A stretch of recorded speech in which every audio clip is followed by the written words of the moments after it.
কি বলবো research design common theme. তারপরে আমরা এইগুলো আপনি দেখে নিন।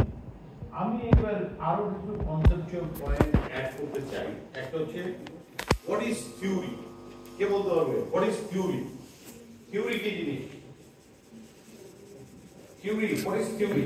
What does theory tell us? Theory কি বলো তো? থিওরিটা কি?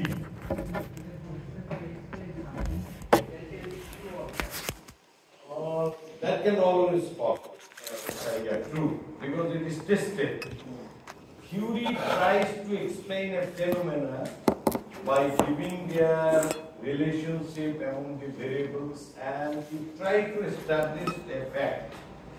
Always, theory কাজ হচ্ছে একটা ঘটনাকে অনুপঙ্খ বিশ্লেষণ করার যে উপাদানগুলো আছে তার সাথে তার সম্পর্ক কি, একটা বাড়লে আর একটা কমলে অথবা কোনটার কি কন্ডিশনে কি রোল প্লে করে, এই ধরনের একটা কম্পোজিট ফ্যাক্টকে যখন যুক্তি এবং বুদ্ধি দিয়ে এক্সপ্লেইন করা হয় তখন আমরা মনে করি যে এটা থিওরি সংগঠিত হয়।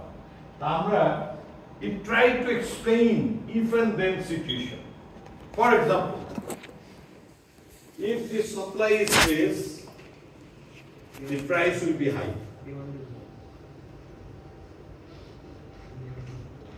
If the supply is less, the price will be high. Demand-এর কথা আমরা বাদ দিলাম, ঠিক আছে? অর্থাৎ সাপ্লাই বাড়ানো ছাড়া প্রাইস কমানোর কোনো রাস্তা নেই। এটা একটা থিওরি, এস্টাবলিশড ফ্যাক্ট। এখন আমরা যদি আরেকটু দেখি যে একটা পুকুরে নরমালি একটা নির্দিষ্ট পরিমাণ জায়গায় নির্দিষ্ট পরিমাণ মাছ তারা জীবিত থাকতে পারে। ধরেন একটা 220 ফিট কি বলবো স্কোয়ার ফিট অথবা স্কোয়ার অথবা 1 হেক্টর অথবা 1 ডেসিমাইল বা 15 ডেসিমাইল একটা পুকুরে, কিউব ডেসিমাইল বলতে হবে বা স্কোয়ার কিলোমিটার যাই বলি, এরকম একটা এলাকার মধ্যে 2 লক্ষ পরিমাণ মাছের পোনা বেঁচে থাকতে পারে। বিকজ অফ মাছের পোনার সাথে আমার সম্পর্ক হচ্ছে অক্সিজেনের। অক্সিজেন যত পরিমাণ অক্সিজেনের প্রয়োজন হবে এর বেশি পরিমাণ মাছ ছাড়লে এখানে বেঁচে থাকতে পারবে। আইদার আপনাকে নতুন অক্সিজেন ইম্পোর্ট করতে হবে অথবা সাইজ বাড়াতে হবে, এই ওয়াটারের পরিমাণ বাড়াইতে হবে অথবা মাছ কমাতে হবে। বুঝতে পারলাম? সায়েন্স, এর মধ্যে আর কিছু নাই। এখন থিওরি ইজ, এটাকে বলা যায় যে accepted facts অথবা theory is accepted reality. Accepted theory express factual judgment. যে কোনো কিছু যে কেন হইছে, কি হইছে, কিভাবে হবে, এই জিনিসগুলা থিওরি এক্সপ্লেইন করে। যাও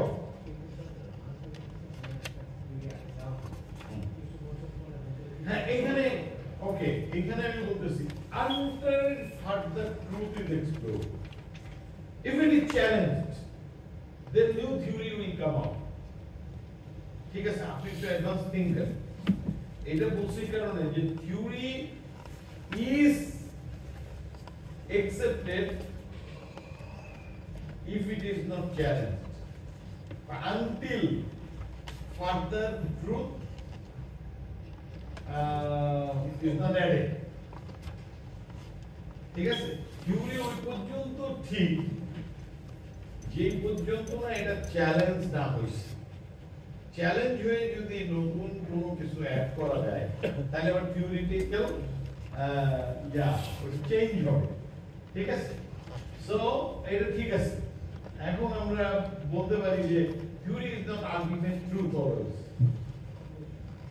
ঠিক আছে, প্রত্যেক থিওরি কোনো না কোনো ত্রুটি আছে আনটিল ফার্দার ট্রুথ ইজ এক্সপ্লোরড এই পর্যন্ত ধরে নেওয়া হবে যে থিওরি যে নিউটনের থার্ড ল এখন পর্যন্ত কেউ বলতে পারে না যে এটার বিরোধী শক্তি আছে ঠিক আছে এখন E equal to M square এর বাইরে কোনো সত্য কেউ কোন সায়েন্টিস্ট যদি বলতো না এইগুলো আছে তাহলে ওরা এটা ডিসপ্রুভ হতো এখন ওই চ্যালেঞ্জ না হওয়ার আগ পর্যন্ত বা নতুন সত্য আবিষ্কার হওয়ার আগ পর্যন্ত ওইটাকে আমরা অ্যাকসেপ্টেড ফ্যাক্ট হিসেবে নিতে হবে ঠিক আছে এখন আমরা এই জিনিসগুলা আর আপনাদের সাথে শেয়ার না করে এটা করলে বুঝবেন আমার কাছে মনে হয় যে রিসার্চের প্রথম এবং অন্যতম প্রধান কাজ হচ্ছে research try to add something to the theoretical knowledge অর্থাৎ রিসার্চ করতে হলে থিওরি লাগে ঠিক আছে রিসার্চ ইনিশিয়েট এ থিওরি আবার কি বলছে রিসার্চ হেল্প রিকাস্টিং থিওরি রিসার্চ আপনার থিওরিকে কিছু কিছু জায়গায় মডিফাই করতে পারে রিসার্চ রিফোকাসেস থিওরি অর্থাৎ আপনি যে চলকগুলো নিয়ে ব্যাখ্যা করছেন এগুলো চেঞ্জ হইলেও রিসার্চের আপনার রিসার্চ লাগবে বা থিওরির নতুন দিগন্ত উন্মোচিত হতে পারে অনেক সময় থিওরিকে সংশোধন করতেও রিসার্চ প্রয়োজন অর্থাৎ without research and development we cannot add new knowledge ঠিক আছে এখন আমরা এইটা জানার পরে আমরা দেখলাম হোয়াট ইজ ভেরিয়েবল কে বলতে পারবে ভেরিয়েবল কি চলো হ্যাঁ খুব ছোট সংজ্ঞাটা হচ্ছে variables that varies variable is that which varies যেটা পরিবর্তন হয় এটি ভেরিয়েবল ঠিক আছে a measurable dimension of a concept যেটা আপনি দেখে নিয়েছেন আমি যদি বলি ভেরিয়েবল দুই ধরনের এটা ইম্পর্টেন্ট একটা হচ্ছে ইন্ডিপেন্ডেন্ট ভেরিয়েবল কারো উপরে নির্ভর করে না একটা ডিপেন্ডেন্ট ভেরিয়েবল আর একটা হচ্ছে ইন্ডিপেন্ডেন্ট ভেরিয়েবল ঠিক আছে এখন আমি যদি বলি এডুকেশন আর একটা বললাম করাপশন এই দুইটার মধ্যে কোনটারে আমি ইন্ডিপেন্ডেন্ট ধরবো কোনটা ডিপেন্ডেন্ট ধরবো কেউ ধরবে both of them can be independent.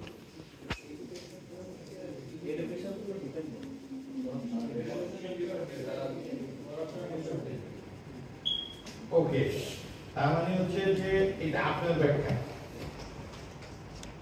Both of them can be dependent and independent. অধিকাংশ ক্ষেত্রে আমরা এই কাজটা করি যে এই দুইটা ভেরিয়েবলের মধ্যে আমরা দেখার চেষ্টা করছি কি যে আমরা একটাকে ইন্ডিপেন্ডেন্ট ধরছি আরেকটাকে ডিপেন্ডেন্ট না দুইটাই ডিপেন্ডেন্ট দুইটাই ইন্ডিপেন্ডেন্ট ইন্ডিপেন্ডেন্ট থেকে ডিপেন্ডেন্ট ভেরিয়েবল বাইর করাটা হচ্ছে রিসার্চের মধ্যে আমাদের একটা বড় অবজেক্টিভ না আমি যদি করাপশনকে ডিপেন্ডেন্ট ভেরিয়েবল ধরি এডুকেশনকে ইন্ডিপেন্ডেন্ট ধরি তাহলে আমার হাইপোথিসিস হচ্ছে যে corruption depend on many factors one of the factors is education ঠিক আছে তাহলে হচ্ছে আপনার এই কনসেপ্টের মধ্যে দিয়ে আমি ডিপেন্ডেন্ট ইন্ডিপেন্ডেন্টটা বুঝলাম অর্থাৎ আমি যেটার সাপেক্ষে আরেকটা কিছু জানতে চাই এটা হচ্ছে ইন্ডিপেন্ডেন্ট ভেরিয়েবল ওকে জেনারেলি রিসার্চের ক্ষেত্রে হয় ইন্ডিপেন্ডেন্ট আমি ধরি ওই জিনিসগুলো যেখান থেকে আমি তার এই নির্ভরতা কোন কোন বিষয়ের ফ্যাক্টরগুলো বাইর করার চেষ্টা করি ওটা হচ্ছে আমার ডিপেন্ডেন্ট ভেরিয়েবল আমি ইন্ডিপেন্ডেন্ট থেকে ডিপেন্ডেন্টে যাই ঠিক আছে হ্যাঁ এখন আপনার এই আরেকটা জিনিসে যাই হাইপোথিসিস কি জিনিস কে বলতে পারবে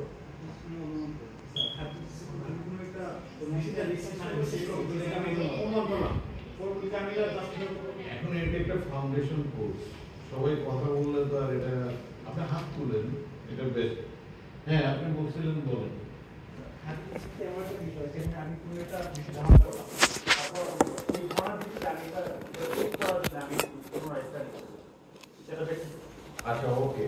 তাহলে হচ্ছে হাইপোথিসিস হচ্ছে এমন একটা জিনিস that not yet proven assumption okay আপনি কি বলতে চাচ্ছিলেন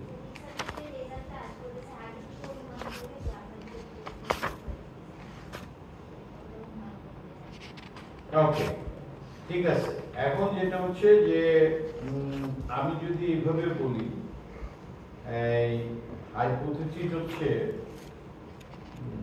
any concept, any propositions, any argument, any logic, any statement, any utterance that is yet to be proved. মানে এটাকে বইয়ের ভাষা না নিজের বোধগম্য ভাষায় বলতে হবে বলার জন্য বলতে হবে a testable idea, proposition, assumption, construction, argument can be hypothesis. These are not yet proven, but going to be testing.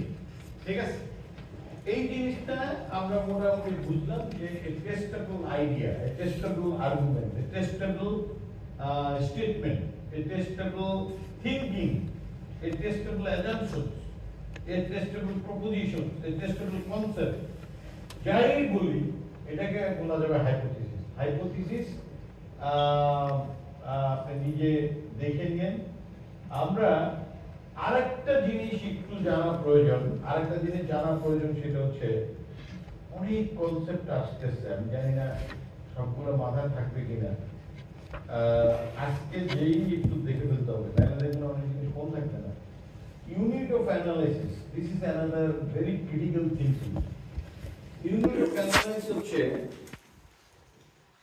Variable এবং ইউনিট অফ অ্যানালাইসিস এটা আপনার অনেক সময় কনফিউশন হয়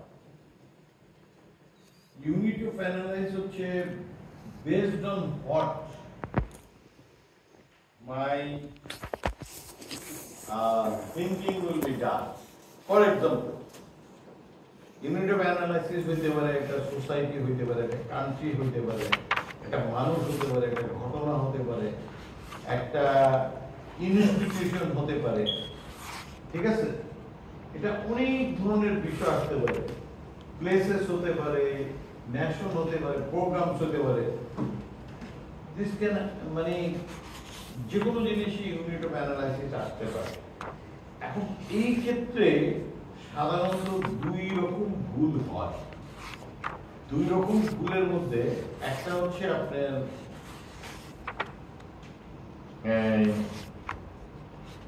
এটাকে বলবো আমি ধরেন আমার চিন্তা হচ্ছে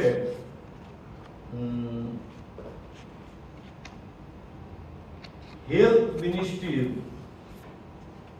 পুরো হেলথ মিনিস্ট্রির একটা সাংগঠনিক বিশ্লেষণ করব an institutional analysis of DG health একটু বোঝার দরকার আছে এজন্য একটু ফ্লোরে যাচ্ছি এখন what do I need একটা ইনস্টিটিউশনাল অ্যানালাইজ করতে গেলে আমার দরকার কি আমি জানতে চাই এই প্রতিষ্ঠানের কতগুলা পজিশন আছে দেখলাম আমি লিটারেচার দেখলেই পাবো প্রত্যেকটা পজিশনের ফাংশন কি দেখলাম আমি বাজেট কি রোল কি প্রত্যেকটা পজিশনের এইটার যে কোঅর্ডিনেশন মেকানিজম আছে এইখানে মেকানিজম গুলো কি কন্ট্রোল ওভারটা কিভাবে হচ্ছে কে কারে সুপারভাইজ করতেছে ইনস্টিটিউশনাল অ্যানালাইসিস জানার জন্য perhaps I do not need to discuss with anyone else কিন্তু আমি যদি এরকম বলি যে what is the performance of DG Health তখন বিভিন্ন ম্যানেজার বিভিন্ন ডিপার্টমেন্ট বিভিন্ন সেকশনস বিভিন্ন ডাক্তারদের সাথে কথা না বলে I cannot conclude about the performance এবং পারফরম্যান্স দেখতে গেলে আমার চার্টারে দেখতে হবে এইখানে কোন ডিপার্টমেন্টের পারফরম্যান্স মূল্যায়ন করার জন্য কি কি ইন্ডিকেটর সেট করা আছে। আমি কি বুঝাইতে পারলাম কি?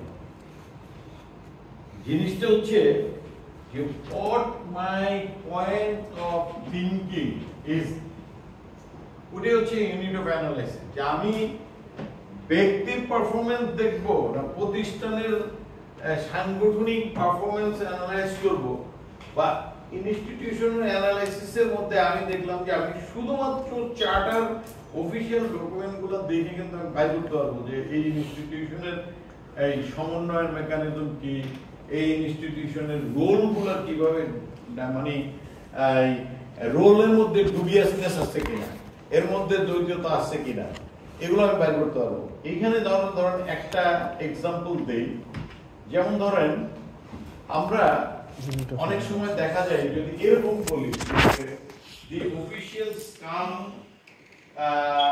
or joins into foundation course that bar will all get A++, যে যারা নিটোর থেকে ফাউন্ডেশন কোর্সে আসছে তারা সবাই ডাবল এ পাবে। নিপোর্ট থেকে যারা আসছে তারা তাদের ডাক্তারদের বা সাধারণ অফিসাররা তারা সবাই 90% এর উপরের নাম্বার পাবে। আমি একটা স্টেটমেন্ট বললাম, আমার স্টেটমেন্টটা কি রাইট না রং? পারহ্যাপস রং। কেন রং? আমি করতে যাচ্ছি ইন্ডিভিজুয়াল অ্যানালাইসিস কিন্তু প্রবাবিলিস্টিক গ্রুপ অ্যানালাইসিস। আমার প্রত্যেকটা অফিসারের অ্যাসেসমেন্ট ছাড়া আমি গ্রুপ অ্যানালাইসিস করতে পারবো না। বুঝতে পারলাম?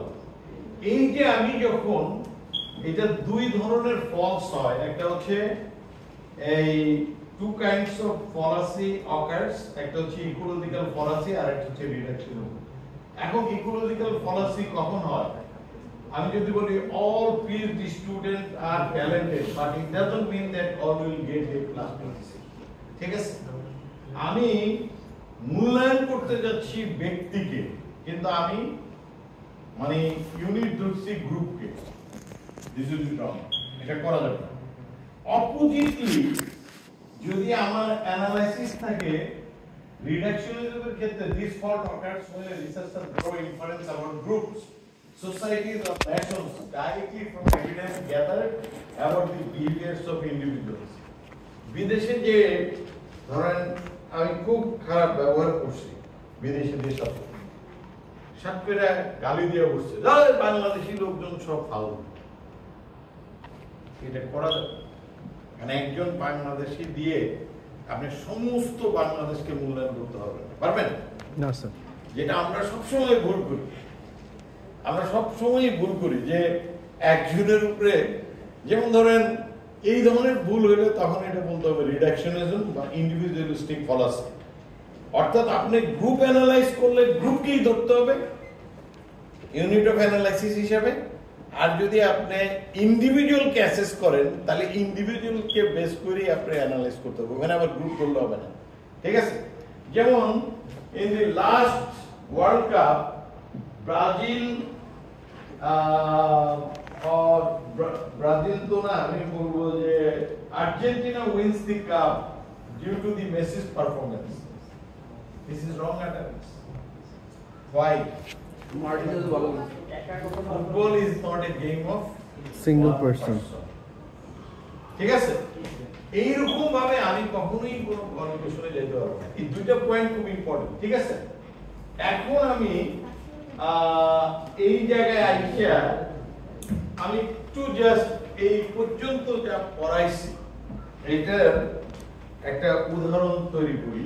উদাহরণটা হচ্ছে এরকম যে ধরেন আমরা জানার চেষ্টা করলাম থিওরি কি, আমরা ভেরিয়েবল জানলাম, ইউনিট অফ অ্যানালাইসিস জানলাম, ডিপেন্ডেন্ট ভেরিয়েবল জানলাম, ইন্ডিপেন্ডেন্ট ভেরিয়েবল জানলাম।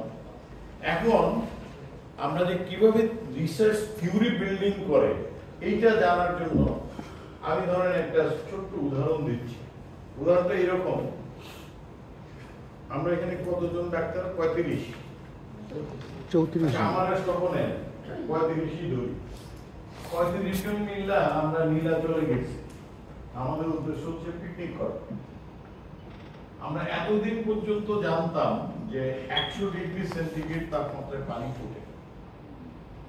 যখনই আমি নীলাচলে গেলাম, এই যে পানি ফোটা শুরু করছে আগে, বা 100 ডিগ্রি পার হয়ে গেছে, পানি ফোটা শুরু করে। What are the cause that can either enhance or delay the boiling of water? কি কারণে হতে পারে?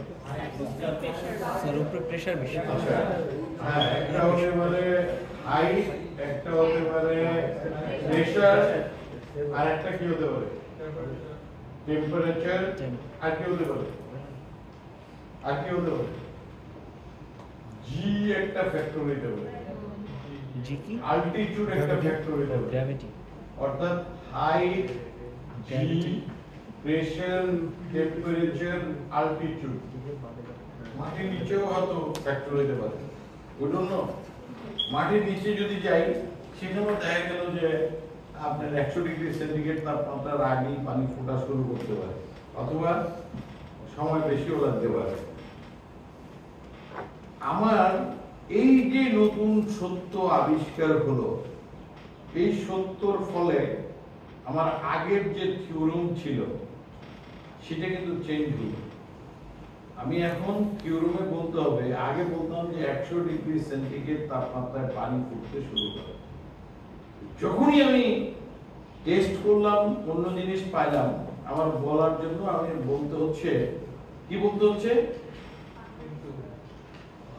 হচ্ছে যে নরমাল অবস্থায় 100 ডিগ্রি সেন্টিগ্রেড তাপমাত্রায় পানি ফুটে, কিন্তু উচ্চতা ব্যতিরেকে অথবা মাটির নিচে পানি ফোটার মানে টেম্পারেচার, তাপমাত্রার তারতম্য ঘটতে পারে। এই যে আমি একটা নতুন সত্য আবিষ্কার করলাম বেসড অন মাই রিসার্চ, এটি হচ্ছে গবেষণার প্রথম এবং প্রধান কাজ, যে two contribute in the theoretical world of knowledge, new facts, new information, new thinking। ঠিক আছে, এই জিনিসটা বোঝা গেল যে থিওরি এবং রিসার্চ কিভাবে কাজ করে। খুব সহজভাবে আমি একটা উদাহরণ দিয়ে বোঝার চেষ্টা করলাম। এর পরের অংশটুকু যেটা হচ্ছে, আরেকটু তাড়াতাড়ি যাইতে হবে কারণ ক্লাসটা আমি শেষ করতে চাই। Time dimension of social research.